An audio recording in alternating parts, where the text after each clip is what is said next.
Giannis Kanlis, a Navy commander, a financial manager and communication mentor, is a perpetual optimist. He holds a bachelor in economics, an MBA in financial management, and a master's in security studies, all with highest marks and academic distinction. He joined Toastmasters in October 2020, and from that day, he fell in love with the organization, its cosmopolitanism, its educational quality, and the opportunities it offers. He is the VP of Sensational Speakers in the prestigious Founders District. He is also excited to serve Division Z as Youth Leadership Program Coordinator because he aspires to nurture the teenagers of today, the leaders of tomorrow. Please welcome on stage Giannis Kanlis, Youth Leadership Program. It's yours, Giannis.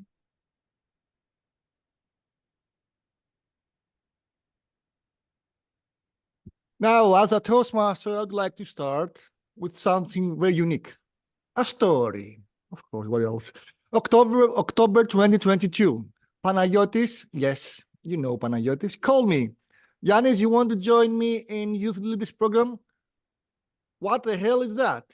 So he explained to me what's that, and I was reluctant in the beginning because, as you know, some of you, most of you, we have some time commitments, and we do also have some stereotypes for teenagers. You know the stereotypes, that they are selfish, they have this low attention span, uninterested, hyperactive. But I was believing in Panagiotis' vision, so I said, okay, let's do it. In the first meeting, we explained what impromptu speaking is, and we decided to make it like a game with the kids in the school. It was a school in a neighborhood called Alimos. It was teenagers between the age of 12 and 14 in the junior high school. And over there, during the first day, the first meeting, we called for volunteers for impromptu speaking. So there was a girl raised her hand. I said, oh, nice, we have a confident speaker here. Her name was Isabella. So Isabella, we had an easy question for her. We gave her the question, time for her to answer. So she started with some passion. Oh, I like that. And after like 20, 25 seconds, she stopped. She stopped. She was motionless. And then she looked at me straight into my eyes and said, sir, I'm frozen to death. Please help me. So how you react to this kind of request from a 13-year-old kid? This is the main reason why I believe in the importance of the Youth Leadership Program in Toastmasters International. Well, so what's this program? It's a 2-month, 8-session program specially designed of nurturing the leaders of tomorrow.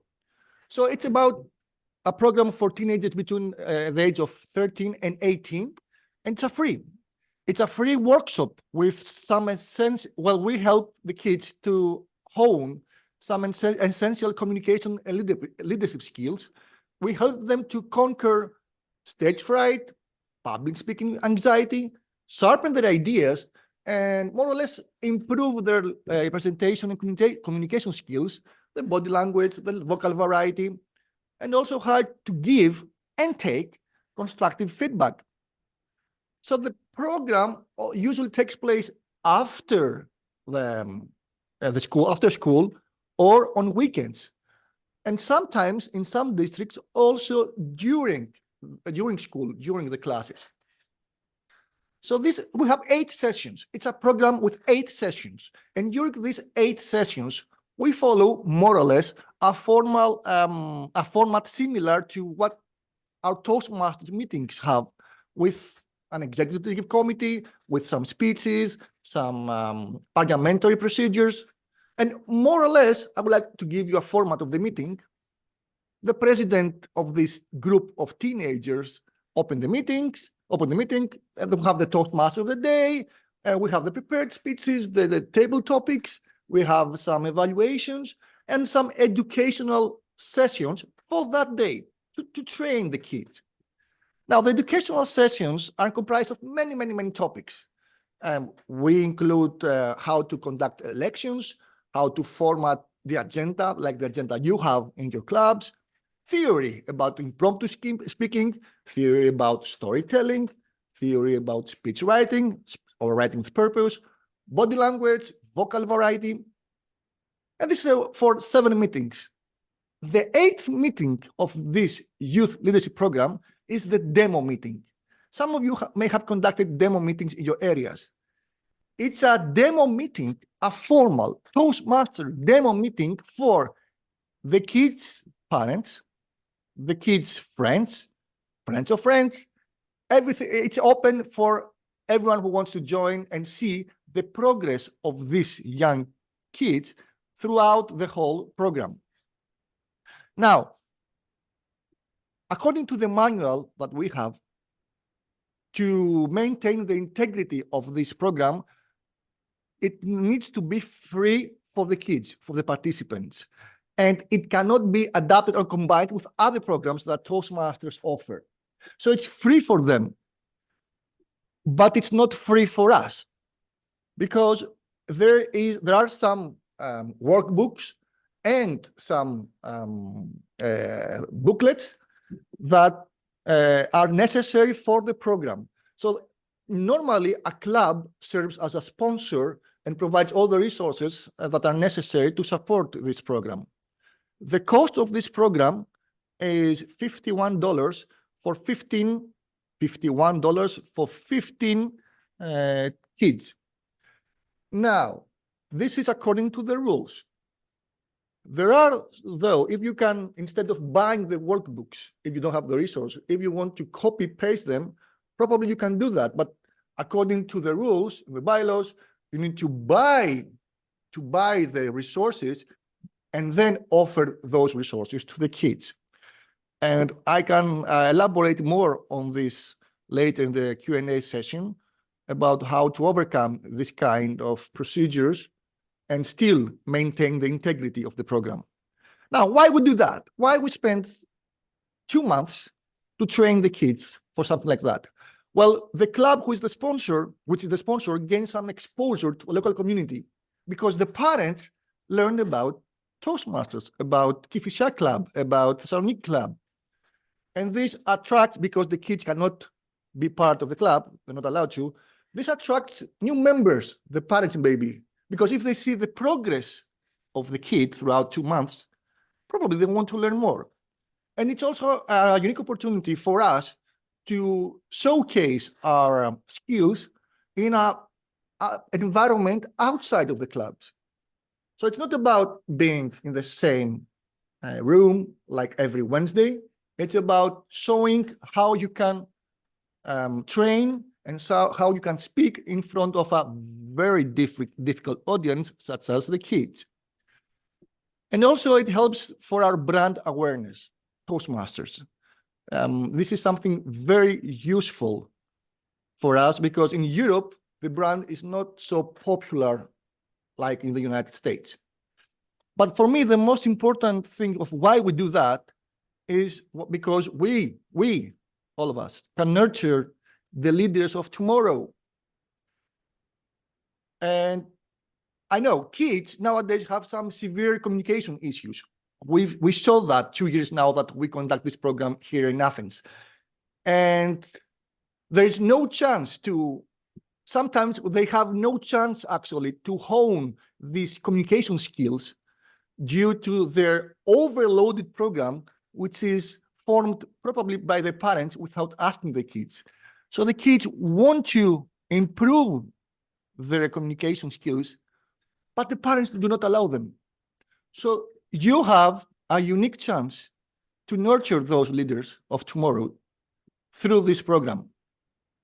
Now, one of the questions I received is how we approach schools, because we need to have schools' permission in order to teach the kids.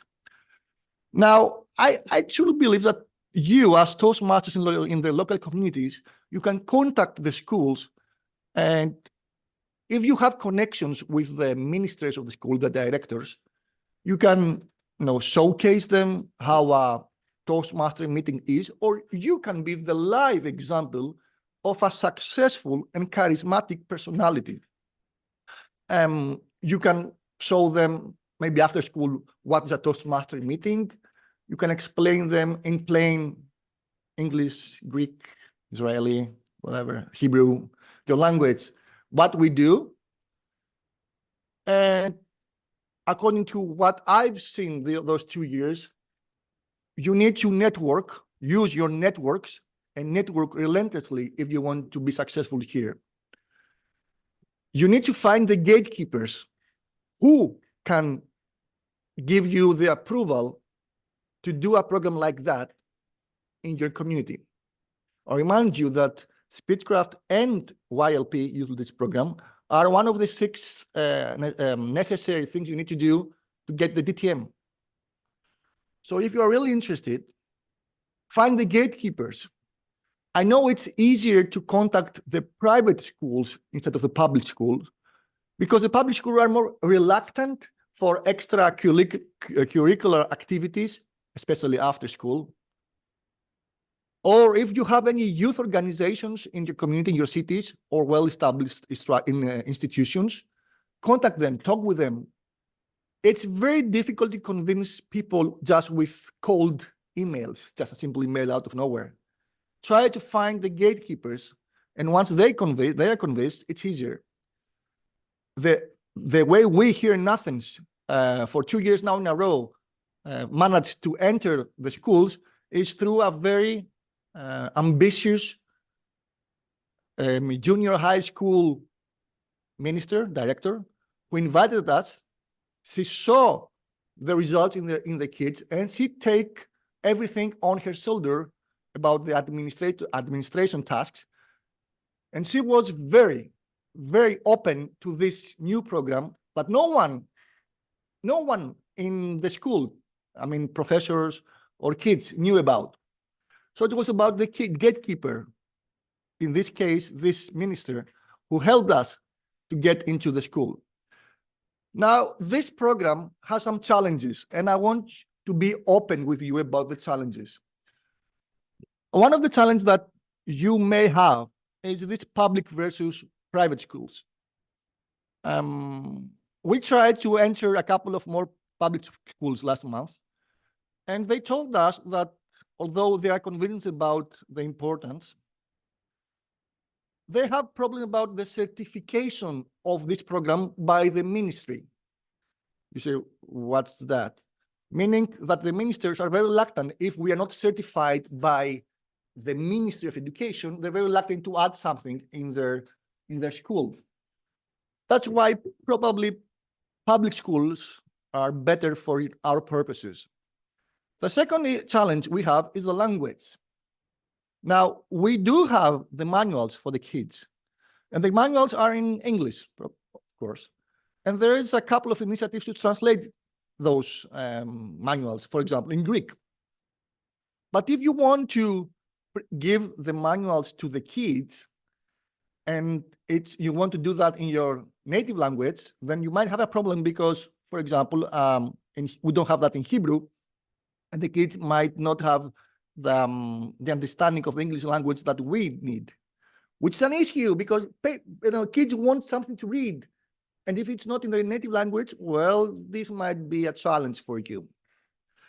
Our third challenge was the location and the time, meaning, when are we going to do these meetings? When are we going to, to interact with the kids? After school, late in the evening, weekends? Most kids want, and parents want to do that just after school, which means that 2 o'clock, 2:15, half past 2, someone needs to be there available to start the training. And most of us work this 9 to 5 or 7 to 3, 7 to 4. And it's difficult to find someone to be present at 2 o'clock, 2:13. It needs to do like a work that has this flexibility. And it's a significant issue. Also, it's difficult for us to do that in hybrid online because the face-to-face is what makes this program unique.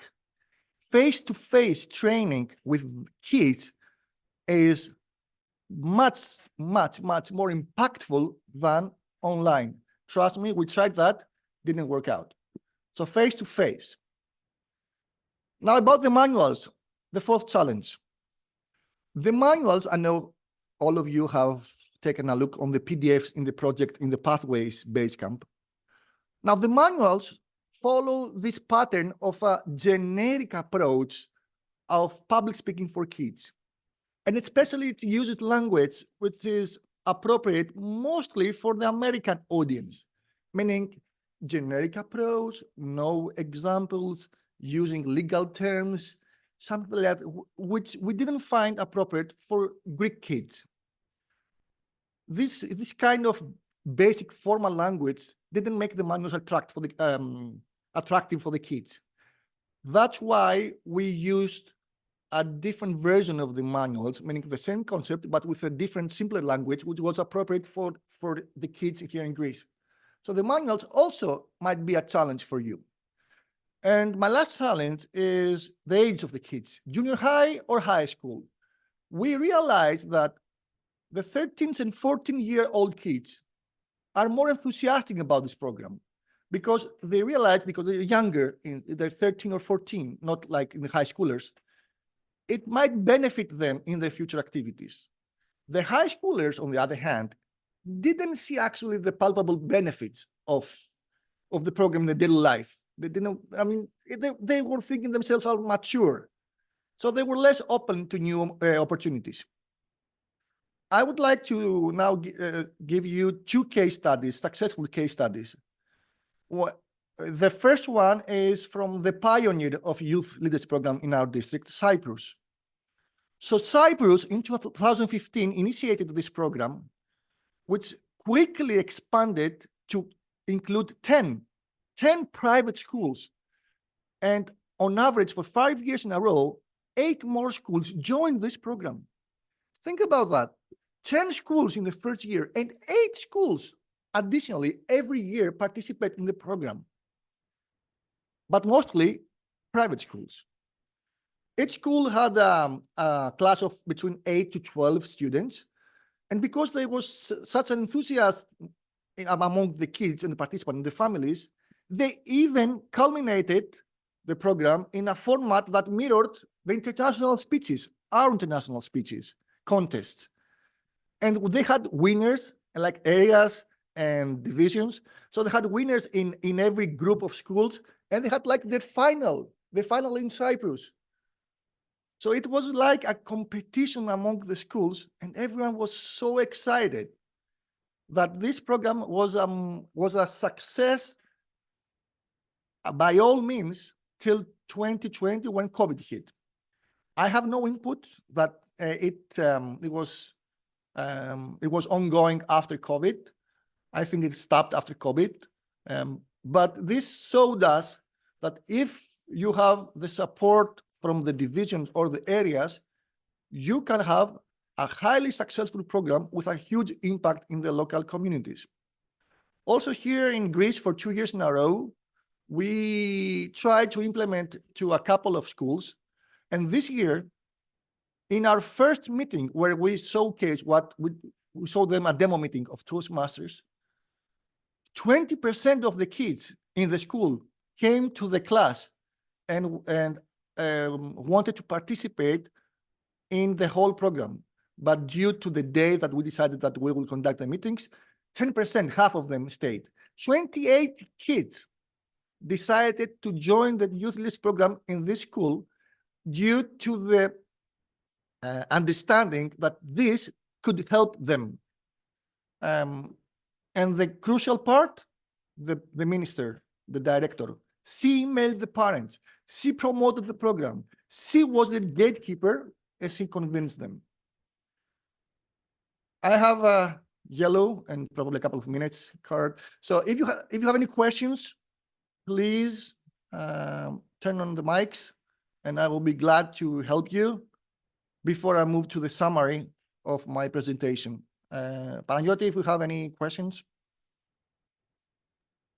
Vasiliki has raised your hand. Yes, I have a lot of questions. I'll try to make it short. Number one, regarding the club is allowed to have how many youth programs. So according to the manuals, it doesn't say that you have a restriction, but the Right. the district can Yes, fund, meaning the district can pay for the workbooks, and all the manuals for one one initiative per, I think, area. okay, But if you want to do more, there's no threshold, but you cannot take funds from the district. gotcha. The other question is, I'm working at a school that has a kindergarten school, that's where I work, and then they have a primary school. Can the primary students of the last class, 6th grade, participate in something like that? And if I suggest it, can I do it in an hour where the children are having their program? If I do that, do they need a specific permission from the Ministry of Education as an extra program? Well, to be honest, we didn't take any approval from the Ministry of Education, meaning that the director, the minister of this school, covered this activity as something not related to the program, to the curriculum. So she was offering the class for something that was outside of the scope of the curriculum of the Ministry of Education.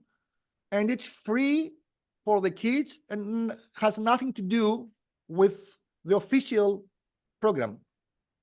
So no one can charge, can say to her that what you're doing is, it doesn't have any approval, because it has nothing to do with the Ministry of Education. This is how we took a cover of it and gave it to the parents and to the ministry, maybe, if someone says something to the ministry. Now, you need to be aware, though, that Toastmasters International, I've seen the red card, Toastmasters International suggests that the program is better for ages between 14 and 18. We have kids that are 13, first graders in the junior high. Probably 12-year-old kids might be okay to understand the theory. Haven't tried that with 6th grade in primaries, but probably will be okay if you adjust the content for that age. Thank you. Liesel? Thank you, Giannis. What I want to know is this concept of online. Why did you experience challenges, and what kind of challenges did you experience with the online YLP? And why is it that it can't happen? I find, is it really that it can't happen, or it's just it's better physical? Or can you work around those challenges or try and make it work? Well, I know that Turkey had an online youth leadership program, a successful one. But the kids, you need to understand that kids have some difficulties in learning in online environment. It's not like the adults. And kids want to stand up, they want to walk, they want to laugh, they want to smile, they want the applause during the meeting. So it's not, I mean, when I say challenge, I mean that you can do that, of course, but the impact in the kids will be not so big as in a face-to-face. But if you want to do that, no problem. The Turkish done that, quite successful. But the kids really want to be among their peers and have this acceptance that I am progressing and I'm taking this applause and I'm very happy with myself. That's all. There's no other problem with the online program. Okay, thank you. You're welcome. If you have, because I'm running out of time, if you have any questions, I will write my email. And also in the District 109 YouTube channel, we have 2 videos that are explaining the program from 3 years ago, very detailed explanations. So you can go also to our YouTube channel. And my last 2 words for you. YLP, it's not about you or me or about your club. It's about leaving your mark as adults, as Toastmasters in your community and the future communicators and the future generations. And it's about shaping a generations of leaders, a better leaders than our leaders in your countries. So remember, it's not about you, it's about those kids. Panagiotis?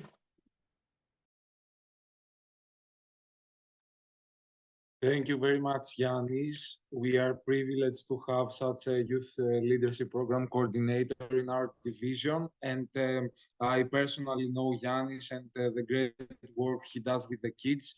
In February 4th, they will complete this year youth leadership program with a school in Paleo Faleros. So whoever lives in Athens can attend this meeting and the ceremony of the kids. It will be very nice to be there. And now, with that said, I would like to have a 5-minute break according